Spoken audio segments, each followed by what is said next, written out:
আচলতে আমাৰ অসমৰ কবিসকলে প্ৰকৃতিক বন্দনা কৰি আহিছে কেতিয়াবাৰে পৰা, আৰু আমিও প্ৰকৃতি, খেতি পথাৰ, প্ৰকৃতিৰ পৰ্বত, পাহাৰ, নদী এইখিনিৰ পৰা আঁতৰি আহিব পৰা নাই। মই এটা সৰু কবিতা পঢ়িম, ভাদ মাহৰ কবিতা। ভাদ মাহৰ কবিতা। শাওনৰ দিন গ'ল, আজি ভাদৰ দুদিন। পথাৰত পানী নাই, ৰ'দত মৰিছে কেঁকুৰা কুচিয়া। গছৰ তলৰ বহা ঠাই লুৰ তপত খোলা। তোলা কঠীয়া তোলাতে থাকিল, আজি 5 পালি হ'ল। খেৰ বোকা দিয়া দলনি পিটনি, বাম আলতীয়া হ'ল। পথাৰত কোনো নাই, আমি এহাল মতা তিৰোতা। পথাৰত কোনো নাই, আমি এহাল মতা তিৰোতা। আমি আজি গালি পাৰিছোঁ নিজৰ চিনাকি আকাশক। মেঘক কৈছোঁ কণা মেঘ, বেলিক বিনয় বিদায়।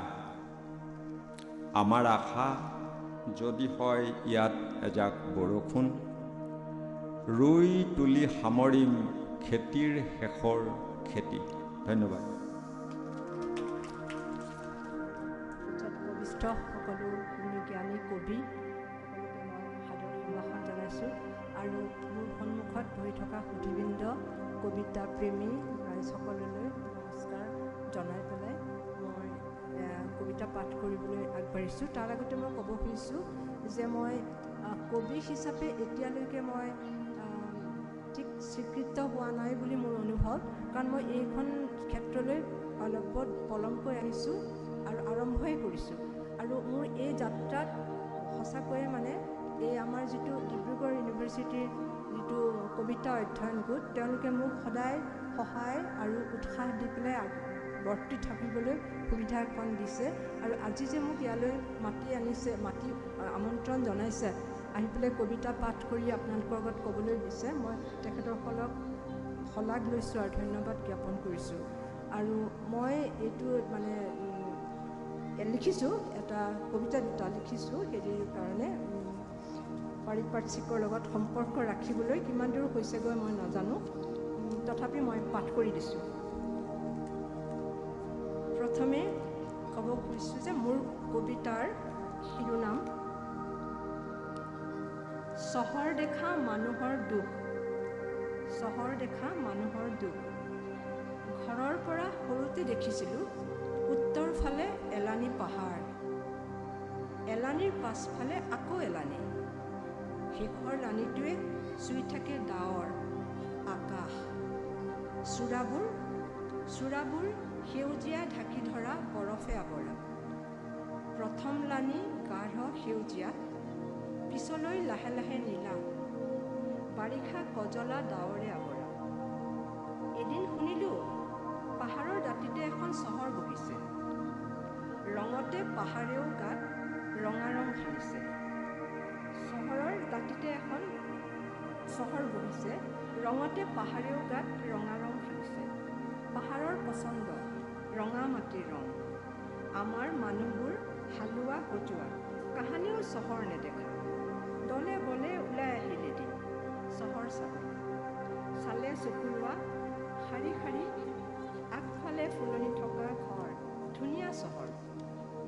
হজুৱাই ভাবিছিল চহৰ চাই ওলাহে নধৰা হ'ব সেয়া।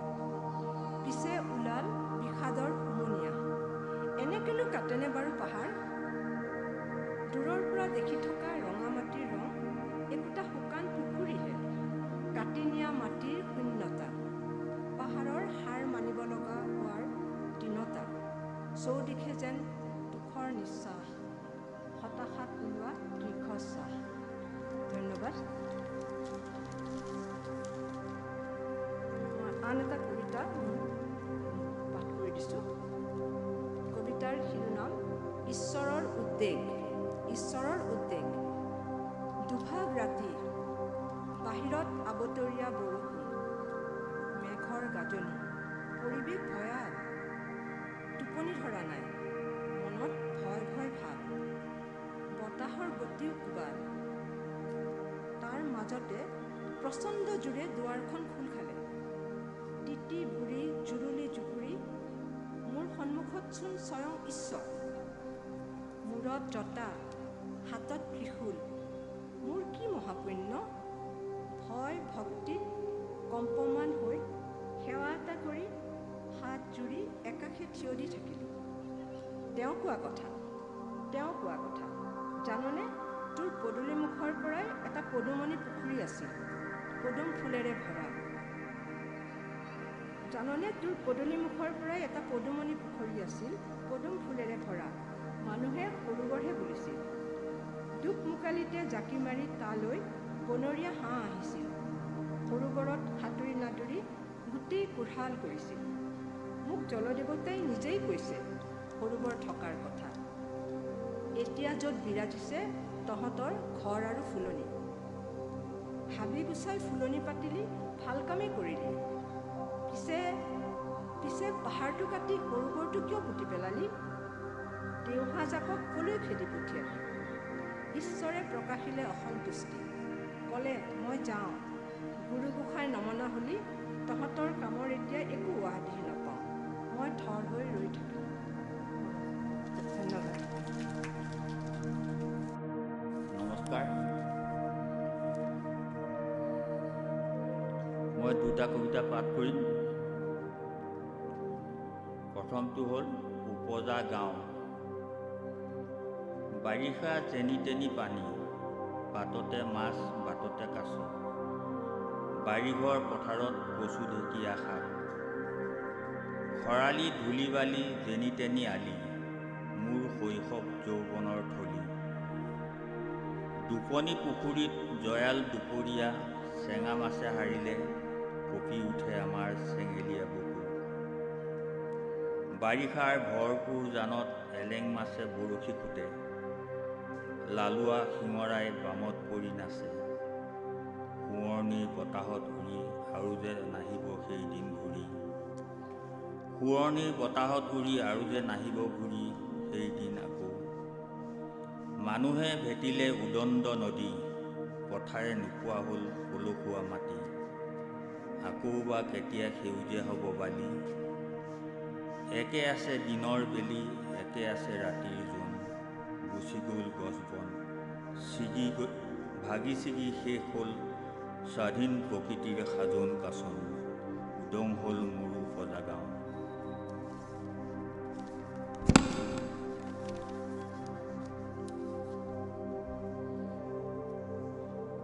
চিচি কলঘৰত আবেলি।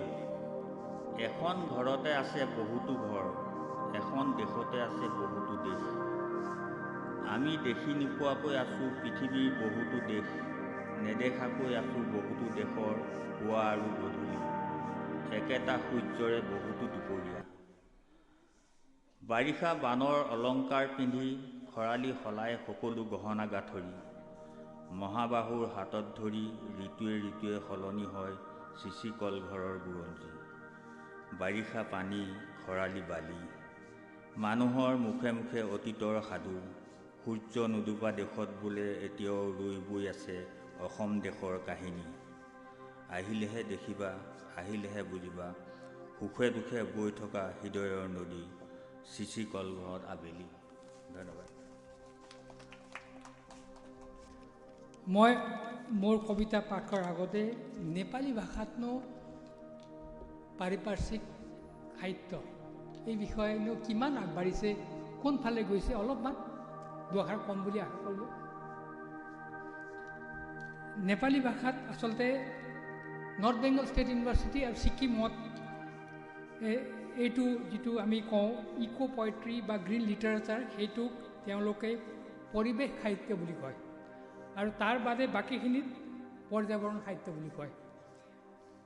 এতিয়া ইয়াৰ সৃষ্টি হৈছিলে বিশেষকৈ নেপালী ভাষাত এই পাৰিপাৰ্শ্বিক কবিতা হওক বা পৰ্যাবৰণ কবিতা হওক এইবিলাক খুব বেছিকৈ সৃষ্টি হৈছিলে কৰোণা কালৰ সময়ত। যেতিয়া আমি লকডাউন হৈছিলোঁ, আমি ঘৰৰ ভিতৰত থাকিব লগা হৈছিল, আমি তেতিয়া খুব সাহিত্য চৰ্চা কৰিছিলোঁ, এই পৰ্যাবৰণ লৈ পেলাই সাহিত্য চৰ্চা কৰিছিলোঁ। আৰু তেতিয়া ফেচবুক ভৰি গৈছে, এতিয়াও ফেচবুকৰ প্ৰায় ৱালতে দেখা পাওঁ পৰ্যাবৰণৰ কবিতা ওলাই থাকে। গতিকে আমি এই সকলোবোৰ সংকলন কৰি 2021 চনত আমি 71জন অসমৰ আছামেলী পৰ্যাবৰণৰ কবিতা বুলি এখন আমি সংকলন উলিয়াইছোঁ। তাতে 71জন কবিতা আছে। তাৰপিছত সেই চনতে 2021 চনতে মই পৰিশ্ৰান্ত পৃথিৱী বুলি মোৰ পৰ্যাবৰণীয় কবিতা লিখিলোঁ। ইয়াতে আছে 41টা কবি। ইয়াত বিভিন্ন মানে টপিক, আকাশৰ ওজন লেয়াৰৰ পৰা আৰম্ভ কৰি ফুকুশ্বিমাৰ নিউক্লিয়াৰ ৰিয়েক্টৰৰ পানীলৈকে, গছ, পখিলা, জোনাকী পৰুৱা, কেঁচু, মৌমাখি গোটেইখিনি লৈ পেলাই মই কবিতা লিখিছোঁ ইয়াতে। আৰু ইয়াতে মই এই বস্তুটোও মই কৈছোঁ, মৌমাখি, এলবাৰ্ট আইনষ্টাইনে কৈছে যে যদি পৃথিৱীৰ পৰা মৌমাখি ধ্বংস হয়, সেই ধ্বংস হোৱাৰ সময়ৰ পৰা অকল 4 বছৰলৈকে মানুহকুল জীয়াই থাকিব। গতিকে মৌমাখিৰ নিচিনা কীট পতংগৰ কিমান গুৰুত্ব আছে সেইটো এতিয়া আমি ভাবিব হ'ল। আৰু মৌমাখি অকল পুহিলেতো নহ'ব, গছ বিৰিখ লাগিব। গতিকে এটাৰ লগত ইটো আনুষংগিক জড়িত। সেইকাৰণে পৰিৱেশ বা এই পৰ্যাবৰণ সাহিত্য বা কবিতাৰ ইম্পৰ্টেঞ্চটো কিমান গভীৰ সেইটো আমি এতিয়া উপলব্ধি কৰাৰ সময় হৈছে। এই যিটো পৰিশ্ৰান্ত পৃথিৱী, ইয়াৰ 3টা কবিতা, এটা কবিতা লিখা হৈছে ওজন লেয়াৰৰ ওপৰত, সেইটো মই গাই শুনাম। সেইটো ফুটা থকা ছাতিৰ লগত মই মেটাফৰ কম্পেয়াৰ কৰিছোঁ। সেইটো গুৱাহাটী ইউনিভাৰ্চিটিৰ পষ্ট গ্ৰেজুৱেট চিলেবাছত সোমাইছে। আৰু এই যে আমি টিচু পেপাৰ যে ব্যৱহাৰ কৰোঁ, এই টিচু পেপাৰ যে আমি ব্যৱহাৰ কৰোঁ, আমি মন নকৰোঁ প্ৰত্যেকটো টিচু পেপাৰ ব্যৱহাৰ কৰা মানে এটা গছক হত্যা কৰা। গতিকে আমি পৰাপক্ষত টিচু পেপাৰ ব্যৱহাৰ কৰিব নালাগে। সেইটো থিম লৈ পেলাই মই এটা কবিতা লিখিছোঁ। সেইটো কটন ইউনিভাৰ্চিটিৰ ফাংচনেল নেপালীত সেইটো চিলেবাছত সোমাইছে। আৰু আমি যে চিৰিয়াখানাত যে জীৱ জন্তুবিলাকক কয়দী কৰি ৰাখিছোঁ, কিমান কষ্ট দিছোঁ, সিহঁতৰ ভাষাটো আমি বুজি নাপাওঁ। গতিকে সিহঁতৰ ভাষা বুজি পোৱাকৈ এটা ডিকোডিং মেচিন বৈজ্ঞানিকে আৱিষ্কাৰ কৰিলে।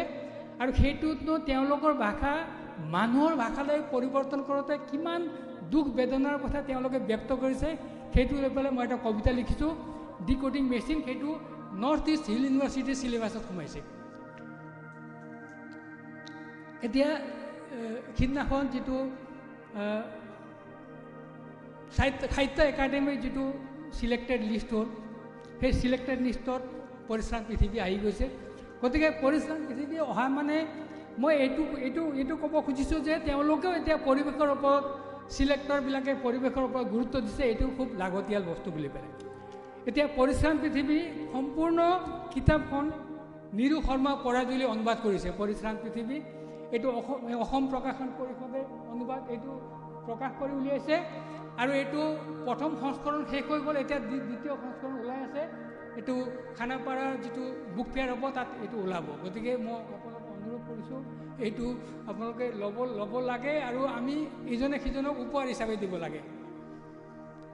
তাৰপিছত মই দেখিলোঁ যে আচ্ছা, ইয়াৰ ওপৰত আৰু কথা আছে। এই পৰিশ্ৰান্ত পৃথিৱীৰ ওপৰত এতিয়া থেচিছ ৰাইটিং হৈ আছে। ডিব্ৰুগড় ইউনিভাৰ্চিটিৰ এজনীয়ে তাই থেচিছ লিখি আছে। আৰু গোটেই কিতাপ এটা ইংৰাজী ভাষালৈ অনুবাদ কৰা হৈ আছে। এইটো প্ৰায় শেষ হ'ব। তেজপুৰৰ ছোৱালীজনীয়ে এটা অনুবাদ কৰি আছে। এতিয়া পৰিশ্ৰান্ত পৃথিৱীৰ বিষয়ে মই ইয়াৰ 2টা কবিতা পাঠ কৰিম। তাৰপিছত মই দেখিলে যে মানুহৰ ৰুচিবিলাক বেলেগ বেলেগ। গতিকে কবিতা কম ভাল পোৱা, গল্প আখ্যান বেছি ভাল পোৱা মানুহবিলাকৰ কাৰণে মই পৃথিৱীকা চুজ কৰা আৰু মানে পৃথিৱীৰ হুমুনিয়া কি মই ইয়াতে 14টা গল্প আছে। 14টা গল্পৰ ভিতৰত কাজিৰঙাৰ কথা মই লিখিছোঁ। কাজিৰঙা যে গড়বিলাক যে আমি হত্যা কৰি আছোঁ অনাহকত, সেইটোৰ ওপৰত মই গল্প লিখিছোঁ। কামাখ্যাত যে আমি যে অনাহকত যে বলি দি আছোঁ ছাগলীক, সেইটোৰ ওপৰতে মই গল্প লিখিছোঁ। তাৰপিছত এই যে দীঘল ডাঙৰ ডাঙৰ গছ, বৰগছ, আহঁত গছ কিমান ডাঙৰ ডাঙৰ, সিহঁত বেচেৰাক আমি সৰু বনচাই হিচাপে ঘৰৰ ভিতৰত ৰাখিছোঁ, কিমান কষ্ট পাইছে সিহঁতে। গতিকে সেইটোৰ ওপৰত মই গল্প এটা লিখিছোঁ আৰু লিখিছোঁ ব্ৰহ্মাদ নামৰ হাতী। বোধহয় আপোনালোকৰ মনত আছে নেকি, কেৰেলাত ব্ৰহ্মাদ নামৰ হাতীটোক মানুহে ফটকা মুখত ভৰাই পেলাই তাক হত্যা কৰিছিলে। সেইটোৰ ওপৰত মই গল্প এটা লিখিছোঁ, সেইটো খুব ভাল পাইছে মানুহবিলাকে। গতিকে এই পৃথিৱীকে চুজ কৰাই হ'লোঁ, সেইটো পৃথিৱীৰ হুমুনিয়াবোৰ অলৰেডি এইটো অসমীয়া ভাষালৈ অনুবাদ হৈছে, পাণ্ডুলিপি হিচাপে আছে, বুক কিতাপ হিচাপে ওলোৱা নাই।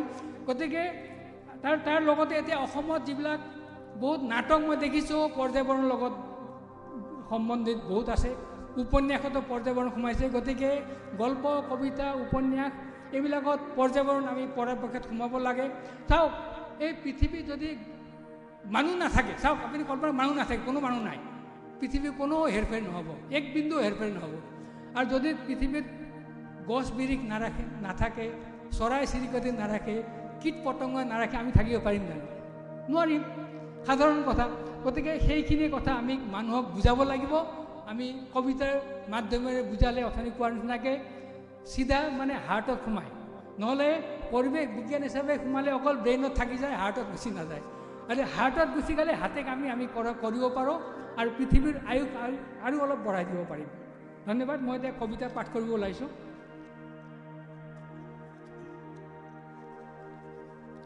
মই দিহিং পাটকায়ে কৈছোঁ। নমস্কাৰ, মই দিহিং পাটকাই বন্যজন্তুৰ অভয়াৰণ্য। আছোঁ মই অসমৰ ডিব্ৰুগড় আৰু তিনিচুকীয়াৰ মাজত। আহিবনে মোক লগ পাবলৈ? চৰাই চিৰিকটিৰ কাকলিত সাৰ পাওঁ মই প্ৰতিদিন আৰু নাচোঁ মই পাহাৰী নদীৰ কুলু কুলু সুৰৰ সৈতে। বাৰিষা জিৰি জিৰি বৰষুণ দিওঁতে মিচিকিয়াই হাঁহে মোৰ সেউজীয়া পাত আৰু কুসুমবোৰে। মৃদু মন্দ বতাহৰ সৈতে নাচি বগি মই অসমৰ একমাত্ৰ বৰ্ষাৰণ্য পূবৰ আমাজন। গছ আৰু লতাৰ মাজত মোৰ বুকুত খেলে অগণিত প্ৰাণীবোৰে। তুমি আহিলে গান গাই শুনাব মোৰ 293 প্ৰজাতিৰ বিচিত্ৰ বিহগে। নৃত্য কৰিব 47 প্ৰজাতিৰ স্তন্যপায়ীয়ে। অভিনয় দেখুৱাব 47 প্ৰজাতিৰ সৰীসৃপে একেলগে। 30 প্ৰকাৰৰ ৰংচঙীয়া পখিলাবোৰে আদৰণি জনাব বাট চৰাৰ পৰা। সুন্দৰকৈ মুখখনি মোহনীয় কৰি দিব কাণত কাণফুলি পিন্ধাই। 101 প্ৰজাতিৰ কপৌ ফুলে বাৰে ৰহনীয়া ৰঙেৰে। সেই সময়ত সোণালী বান্দৰবোৰে হাত চাপৰি বজাব, বনৰীয়া হাতীয়ে নাচিব, মৌ-মাখিবোৰে গুণগুণাই গাব সমস্বৰে গীত। চিনাই দিম তেতিয়া তোমাক অসমৰ ৰাজ্যিক ফুল শিয়াল নেজীয়া কপৌ, ৰাজ্যিক বৃক্ষ হলং, ৰাজ্যিক চৰাই বগা দেওহাঁহবোৰ। কিন্তু বন্ধু, আজিকালি দূৰলৈ যাবলৈ ধৰিছে প্ৰিয় প্ৰাণীবোৰ মোৰ পৰা। অহুকানি পহুকানি শুনিছোঁ বিদীৰ্ণ কৰা হ'ব হেনো মোৰ বক্ষ। উলিয়াবলৈ ক'লা কয়লা মোৰ কলিজা ফালি। ভয়ভীত হৈছোঁ মই, নিৰাৱৰণ কৰিব চাগে মানুহে ফালি চিৰি গাৰ সেউজীয়া ৰিয়াখনি মোৰ। এক্সকাভেটৰৰ নিষ্ঠুৰ হাতোৰাৰে আচুৰিব চাগে মোৰ ছাল। পেলাবলৈ মাটি ৰক্তাক্ত কৰিবলৈ পাহাৰী নদী। শ্বাসৰুদ্ধ হ'ম চাগে মই বুলডোজাৰ আৰু ট্ৰাকৰ চেপাত। সেয়েহে বন্ধু, জ্ঞানৰ জেউতি বিলোৱা মানৱক নাপায় কৰিব নিষ্ঠুৰ অত্যাচাৰ। প্ৰকৃতি জগতক প্ৰগতিৰ নামত সন্তুলিত বাতাবৰণেহে মাত্ৰ লৈ যাব পাৰিব মানৱ জাতিক উন্নতিৰ উচ্চ শিখৰলৈ। ধন্যবাদ। আৰু এটা কবিতা মোৰ, ফুটা থকা ছাতি। স্বস্তিৰ নিশ্বাস এৰি ঘৰলৈ উভতিল লক্ষ্মী নাৰায়ণ। টাপলি মৰে ছাতি লৈ। বাহ, ইমান বঢ়িয়াকৈ ৰিপু কৰিলে আমাৰ ছাতি।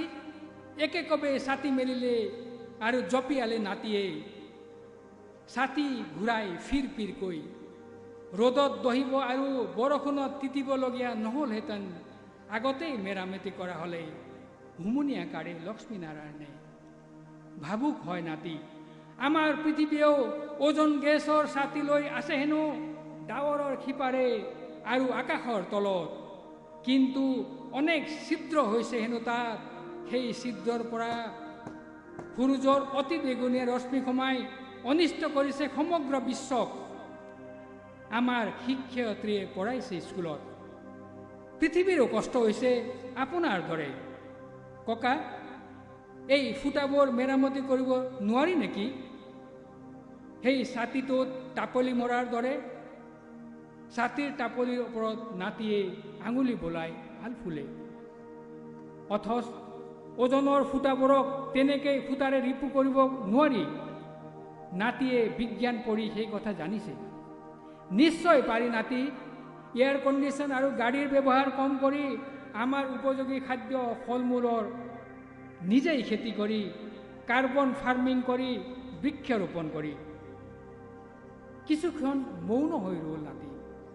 তাৰপিছত অতি উৎসাহেৰে হাতত কোৰ আৰু খন্তি লৈ ককাকক হাতত ধৰি লৈ গ'ল বাৰীৰ মাজলৈ, পৃথিৱীক অধিক সেউজীয়া কৰিবলৈ, অতি বেগুনীয়া ৰশ্মিৰ প্ৰকোপ কমাবলৈ। ধন্যবাদ।